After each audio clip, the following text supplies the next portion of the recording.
नमस्कार। उत्तर प्रदेश की खबरों के साथ मैं हूं मनोज मानस। खबरों का रुख करेंगे उससे पहले देख लेते हैं इस वक्त की अहम सुर्खियां। संभल रिपोर्ट पर सीएम योगी ने दी प्रतिक्रिया। बोले सपा कांग्रेस के समय हिंदुओं को चुनकर बनाया जाता था निशाना। खेल दिवस पर मुख्यमंत्री योगी आदित्यनाथ ने की घोषणा। यूपी के सभी मंडल में खुलेंगे स्पोर्ट्स कॉलेज। लखनऊ में सीएम योगी ने निर्वाचन आयोग के कार्यालय भवन का किया भूमि पूजन। राजभर बोले जो किसी ने नहीं किया वो अब हुआ।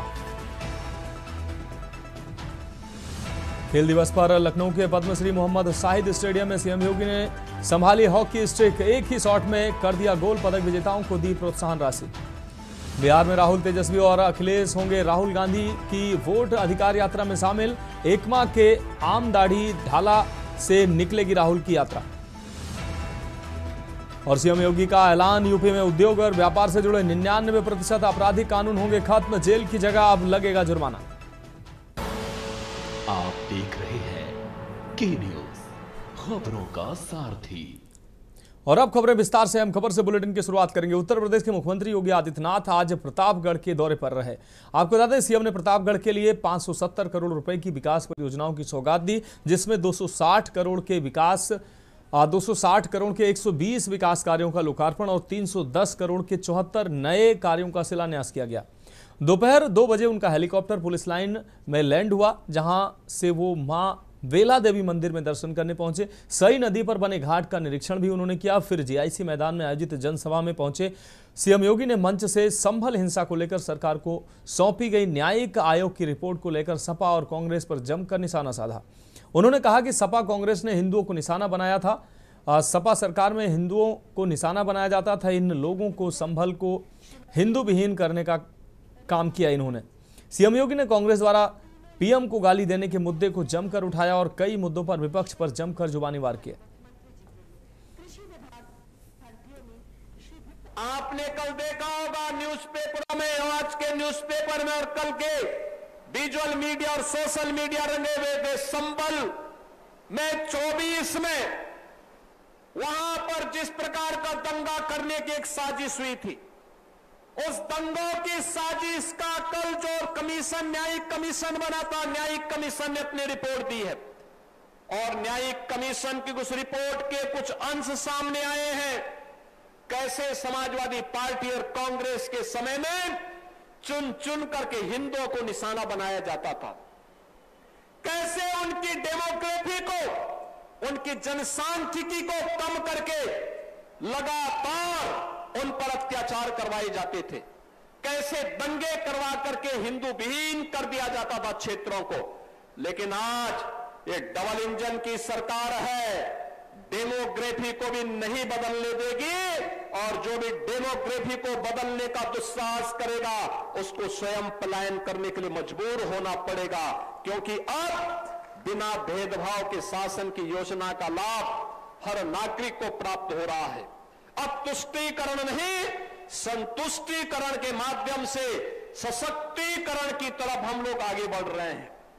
पिछले 8 वर्ष में 6 करोड़ लोगों को गरीबी रेखा से उभारने में मदद मिली। जल शक्ति मंत्री के रूप में नहरों में पानी को हेड टू टेल तक पहुंचाने का काम हो या हर घर नल की योजना को गांव-गांव तक पहुंचाने का कार्यक्रम, ये सफलतापूर्वक आगे बढ़ा। आज जब हर गरीब को पेयजल के लिए शुद्ध पानी उपलब्ध हो रहा है, हर खेत को पानी उपलब्ध किया जा रहा है, हर नौजवान के लिए रोजगार की सुविधा उपलब्ध करवाई जा रही है, हर गरीब को शासन की योजना में बिना भेदभाव के भागीदार बनाया जा रहा है, तो समाजवादी पार्टी और कांग्रेस को इससे सबसे ज्यादा पीड़ा हो रही है। क्योंकि इन्होंने अपने समय में कुछ नहीं किया और इसीलिए अभद्र भाषा का प्रयोग करके राजनीतिक मर्यादा को इन्होंने तार तार करने का काम किया है। इन लोगों को समझना चाहिए, भारत के प्रधानमंत्री मोदी जी दुनिया के सबसे लोकप्रिय नेता हैं और प्रधानमंत्री मोदी जी के प्रति अब शब्दों का प्रयोग करने का मतलब सूरज पे थूकने जैसा है। ये थूक इनके ऊपर आ रहा है। जनता जनार्दन इनके कृत्यों पर कहीं ना कहीं उसकी निंदा कर रही है अपने को अपमानित महसूस कर रही है। 140 करोड़ भारतवासी अपने आप को अपमानित महसूस कर रहे हैं कि आज संतुष्टिकरण का लेवल बढ़ा है, संतुष्टिकरण का लेवल बढ़ा है और संतुष्टिकरण के लेवल बढ़ने से, सुरक्षा की व्यवस्था पुख्ता होने से, व्यापार बढ़ने से, विकास होने से विपक्ष बौखला गया है, विपक्ष बौखला गया है।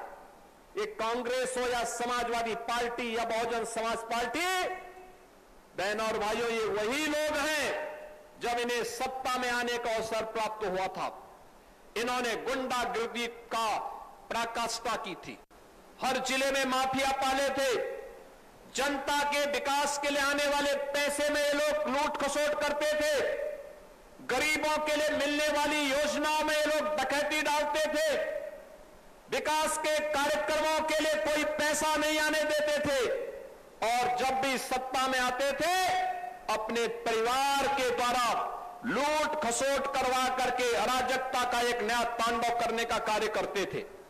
आज जब उन्हें ये देखने को मिल रहा है कि उनके लिए कोई जगह नहीं, तो राजनीति में भी अभद्र भाषा का प्रयोग कर रहे हैं। याद करिए, ये समाजवादी पार्टी या कांग्रेस का जो इंडी गठबंधन है, ये इंडी गठबंधन एंटी इंडिया गठबंधन है, एंटी इंडिया गठबंधन है। ये भारत विरोधी गठबंधन है, ये भारत की आन बान और शान के साथ खिलवाड़ करने वाला गठबंधन है, भारत को अराजकता की भट्टी में झोंकने वाला गठबंधन है। इनकी सहानुभूति 140 करोड़ भारतीयों के प्रति नहीं, इनके द्वारा भारत के संवैधानिक संस्थाओं को सम्मान नहीं दिया जाता है। ये वही गठबंधन है जो अपने समय में जब इन्हें सत्ता में आने का अवसर प्राप्त हुआ था, उस समय इन्होंने प्रदेश के अंदर और देश के अंदर अराजकता का तांडव किया था। याद करिए, पिछली सरकारों ने एक जनपद एक माफिया दिया था, वह माफिया लूटता था, शोषण करता था, विकास की योजनाओं में डकैती डालता था, गरीबों के हकों को छीनता था, बेटी और व्यापारी की सुरक्षा के लिए खतरा पैदा करता था। खनन माफिया के नाम पर, भू माफिया के नाम पर, वन माफिया के नाम पर, पशु माफिया के नाम पर, बालू माफिया के नाम पर तबाही मचाता था। लेकिन ये डबल इंजन की सरकार प्रधानमंत्री मोदी जी के नेतृत्व में माफिया संस्कृति को, गुंडा संस्कृति को, दंगों की संस्कृति को समाप्त करके वन डिस्ट्रिक्ट वन प्रोडक्ट भी देता है और one district one medical college भी देता है, जिसका प्रतापगढ़ एक अनुपम उदाहरण है। अब बढ़ेंगे अगली खबर की ओर। बिहार में प्रधानमंत्री मोदी को कांग्रेस कार्यकर्ता द्वारा गाली देने के मामले पर सियासत गर्म हो गई है। लखनऊ में मेयर सुषमा खरकवाल ने विपक्ष पर तीखा हमला बोलते हुए कहा कि प्रधानमंत्री मोदी केवल भारतीय जनता पार्टी के नहीं बल्कि पूरे देश की 140 करोड़ की जनता के वो प्रधानमंत्री हैं। उन्होंने कहा कि प्रधानमंत्री की मां को लेकर अभद्र भाषा का प्रयोग करना पूरे देश की जनता का अपमान है। के न्यूज के साथ बातचीत में सुषमा खरकवाल ने क्या कुछ कहा, सुनाते हैं हम आपको। लखनऊ की महापौर सुषमा जी इस वक्त हमारे साथ मौजूद हैं। आइए हम उनसे जानते हैं। सबसे पहला सवाल, जिस प्रकार से आज कल जो है प्रधानमंत्री को लेकर के जो है कांग्रेस और आरजेडी की जो रैली है बिहार में चल रही, उसको लेकर के आप शब्दों का इस्तेमाल किया गया। आइए हम उनसे ही जानते हैं। कल जब रैली चल रही थी राहुल गांधी की, तेजस्वी की, तब प्रधानमंत्री के उनकी माँ को लेकर के उनके अपशब्द का प्रयोग किया गया। क्या माँ होती है और जो भी व्यक्ति अपनी किसी की भी माँ को गाली दी है, उसने अपनी माँ को गाली दी है। माँ के लिए सब सम्मान होते हैं। और प्रधानमंत्री भारतीय जनता पार्टी के प्रधानमंत्री नहीं हो, वो भारतवर्ष के प्रधानमंत्री हो, देश के प्रधानमंत्री हैं। तो प्रधानमंत्री की माँ को गाली देना उन्होंने अपनी माँ को गाली दिया है। जिस माँ ने उन्हें पैदा किया है उन्होंने उस माँ को गाली दी है। जिस प्रकार से देखा जाए पटना में जो है भारतीय जनता पार्टी ने काफ़ी विरोध जाहिर किया, उधर से भी उसमें जो है हंगामा देखने को मिला। कांग्रेस का चरित्र सब जानते हैं। उनको सत्ता के लिए वो किसी को भी कुछ भी कह सकते हैं। भारतीय जनता पार्टी है, भारतीय जनता पार्टी के लिए राष्ट्र सर्वोपरि है, सत्ता बाद में है। जिस प्रकार से अगर देखा जाए जो इंडिया गठबंधन जो लगातार जो आरोप लगा रहा है कि वोट चोरी करके जो है राज्यों की और केंद्र की सरकार बनाई गई, इस पे चुनाव आयोग को भी लिप्त कर रहा है, भारतीय जनता पार्टी को भी लिप्त, क्या कहना है इस पे? कैसे चोरी कर रहा है वोटों के? अगर वहाँ का व्यक्ति, मेरा वोट कोई काट के दिखाइए। अगर आप बाहरी लोगों को ला करके वोट बनाओगे तो उसको तो हटाना पड़ेगा हमें। रोहिणियों को, बांग्लादेशियों को आपने वोटर बनाया है सत्ता के लालच में। आप देश का हित कर रहे हैं, इसलिए वोट चोरी आप कर रहे हैं, ना कि हम कर रहे हैं। ये हैं हमारे साथ थी लखनऊ की मेयर, और उनका साफ तौर से कहना है कि जिस प्रकार से प्रधानमंत्री की मां को लेकर के जो अपशब्दों का इस्तेमाल किया गया है वो देश की जनता का अपमान है। वहीं पर देखा जाए जिस प्रकार से जो है वोट चोरी की बात है तो उस पर उनका साफ तौर से कहना है कि बाहर के लोगों को अंदर बुला करके उनके द्वारा वोट बनाए जा रहे हैं। वोट चोरी बीजेपी और चुनाव आयोग नहीं कर रहा है, विपक्षी दल इंडिया गठबंधन कर रहा है। अब ये देखना है कि इस बयान के बाद जिस प्रकार के लोगों की प्रतिक्रिया लगातार देखने को मिल रही है। कैमरामैन आदित्य के साथ मनीष तिवारी, के न्यूज़, लखनऊ। फिलहाल वक्त एक ब्रेक का है, जल्द हाजिर होंगे। ब्रेक के बाद एक बार फिर से उत्तर प्रदेश की खबरों में आपका स्वागत है। रुक करेंगे अगली अहम खबर का। केंद्रीय विद्यालय IIT कानपुर में 54वें राष्ट्रीय खेलकूद प्रतियोगिता बास्केटबॉल बालक वर्ग का भव्य शुभारंभ हुआ। इस प्रतियोगिता में कुल 21 संभाग के 402 खिलाड़ी हिस्सा ले रहे हैं। इन प्रतिभागियों की देखभाल हेतु 67 अनुरक्षक भी आए हुए हैं। इस 5 दिवसीय प्रतियोगिता का आज भव्य एवं रंगारंग शुभारंभ हुआ। आज के कार्यक्रम के मुख्य अतिथि अंकुर आनंद सिंह अंतर्राष्ट्रीय बास्केटबॉल खिलाड़ी रहे तथा विशिष्ट अतिथि के रूप में विजय कुमार सहायक आयुक्त लखनऊ संभाग रहे। इस अवसर पर स्थल प्राचार्य रवीश चंद्र पांडे जी ने हरित पौध देकर अतिथियों का स्वागत किया है। तदुपरांत NCC और स्काउट गाइड के बच्चे अतिथियों को मंच तक ले गए। विद्यालय के बच्चों ने स्वागत गान एवं मनोहारी नृत्य कर सभी का मन मोह लिया।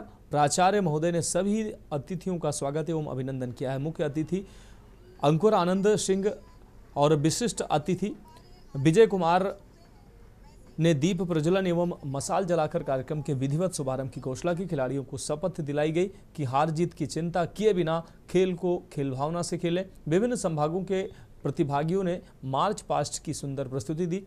आज हुए मैचों का परिणाम इस प्रकार रहा। गुरुग्राम और हैदराबाद के बीच हुए मैच में हैदराबाद संभाग 36 और 25 के अंतर से विजेता रहा। दूसरा मैच चंडीगढ़ और देहरादून संभाग के मध्य हुआ, जिसमें देहरादून संभाग ने 40 और 26 के अंतर से जीत दर्ज की है। आज के कार्यक्रम में खेल शिक्षिका वंदना सिंह राठौर, वरिष्ठ शिक्षक अनिल कुमार मिश्रा, प्रियंका तिवारी, श्रीमती विद्यावती, श्रीमती दीपशिखा सक्सेना, श्रीमती अनीता शाह, श्रीमती श्वेता यादव की भूमिका सराहनीय रही।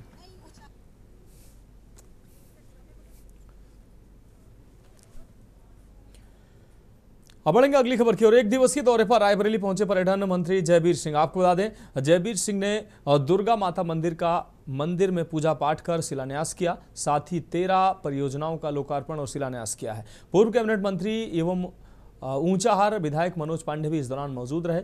MLA मनोज पांडे के साथ सदर MLA अदिति सिंह ने भी मंच साझा किया। पर्यटन मंत्री ने एक विशाल जनसभा को इस दौरान संबोधित किया। मंत्री ने मोदी व योगी सरकार की मंच से अनेक उपलब्धियां गिनाई। संभल हिंसा पर न्यायिक रिपोर्ट लीक होने पर अपनी प्रतिक्रिया दी। ऊंचाहार विधानसभा क्षेत्र के दीन शाह गौरा में जनसभा का आयोजन हुआ है।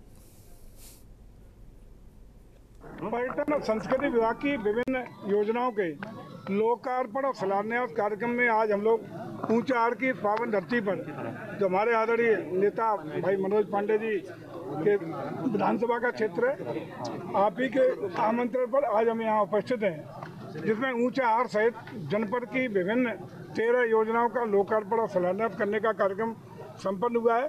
साथ ही साथ आगामी जो 7 योजनाओं की यहाँ घोषणा करने का काम किया गया है, जो इसी वित्तीय वर्ष में धरातल पर उतारने का काम करेंगे।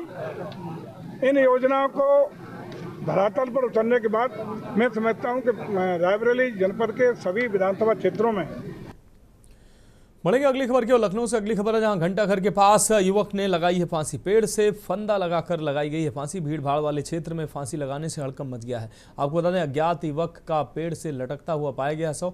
घटनास्थल पर लगी भारी भीड़। लखनऊ के ठाकुरगंज थाना क्षेत्र का यह पूरा मामला है। तो ये तस्वीरें सामने आई हैं। भीड़ भाड़ वाला इलाका होने की वजह से हड़कंप मच गया। लखनऊ से अहम खबर, घंटाघर के पास युवक ने फांसी लगाई है। पेड़ पर फंदे से लटका मिला युवक का शव। भीड़ भाड़ वाले क्षेत्र में फांसी लगाने से फांसी की इस घटना से हड़कंप मच गया। अज्ञात युवक का पेड़ से लटकता हुआ पाया गया शव।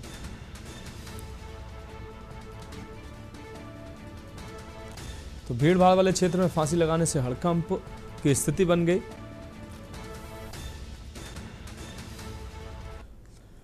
अब बढ़ेंगे अगली खबर की ओर। आगरा से अहम खबर है, जहां पुलिस का जुआ व सट्टे के खिलाफ अभियान जारी है। पुलिस ने कुल 23 जुआरी पकड़े हैं। थाना न्यू आगरा पुलिस ने 8 जुआरियों को पकड़ा है। कमलानगर पुलिस ने 15 जुआरियों को दबोचा है। कमलानगर पुलिस ने 4,80,990 रुपए भी बरामद किए हैं। न्यू आगरा पुलिस ने भी 30,900 रुपए बरामद किए हैं। डीसीपी सिटी सोनम कुमार ने इस पूरे मामले का खुलासा किया है। तो कमलानगर पुलिस ने 15 जुआरियों को पकड़ा है। कमलानगर पुलिस ने 4,80,990 रुपए बरामद किए हैं। वहीं न्यू आगरा पुलिस ने भी 30,900 रुपए की बरामदगी की है। डीसीपी सिटी सोनम कुमार ने पूरे मामले का खुलासा किया है।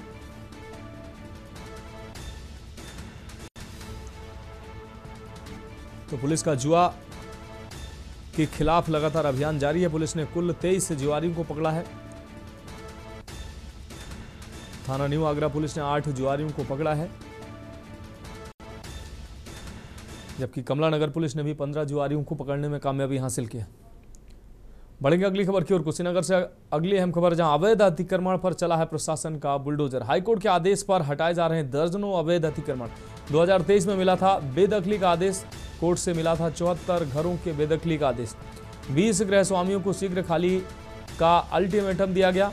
5 अन्य लोगों ने खटखटाया कोर्ट का दरवाजा। कुछ परिवारों ने ज्यादती का आरोप लगाया।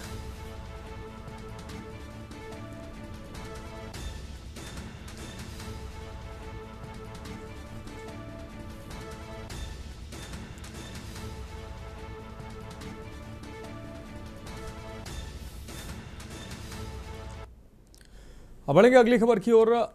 आपको बता दें कि अगली अहम खबर कानपुर से है। कानपुर के सचेंडी थाना क्षेत्र अंतर्गत दबंग के हौसले इस कदर बुलंद हैं कि उन्होंने खाकी पर भी हमला करने से परहेज नहीं किया। मामला सचेंडी थाना क्षेत्र के कस्बे का है, जहां देर रात 2 पक्षों में किसी बात को लेकर विवाद हुआ, जिसकी सूचना तत्काल ग्रामीणों ने पीआरबी 112 को दी। मौके पर पहुंची पीआरबी ने जब हालात देखे तो उसने तत्काल थाना पुलिस को मौके पर आने की सूचना दी। मौके पर पहुंची महिला दारोगा प्रियंका समेत फोर्स ने उपद्रव कर रहे लोगों को जैसे ही हिरासत में लेकर गाड़ी में बैठाया तो पीछे से उनके साथियों ने पत्थर चला दिए। पत्थर लगने से महिला दारोगा प्रियंका गंभीर रूप से घायल हो गई, जिन्हें प्राथमिक उपचार के लिए पहले सीएससी ले जाया गया और बाद में वहां से उन्हें जिला अस्पताल रेफर कर दिया गया। चिकित्सकों की माने तो महिला दारोगा को गंभीर चोटें आई हैं। वहीं मामले की जानकारी मिलते ही आला अफसर हरकत में आए और प्रभारी निरीक्षक सचेंडी को मामले में गंभीर धाराओं में मुकदमा दर्ज कर आरोपियों को गिरफ्तारी के आदेश दिए गए। पुलिस ने फिलहाल 3 लोगों को गिरफ्तार किया।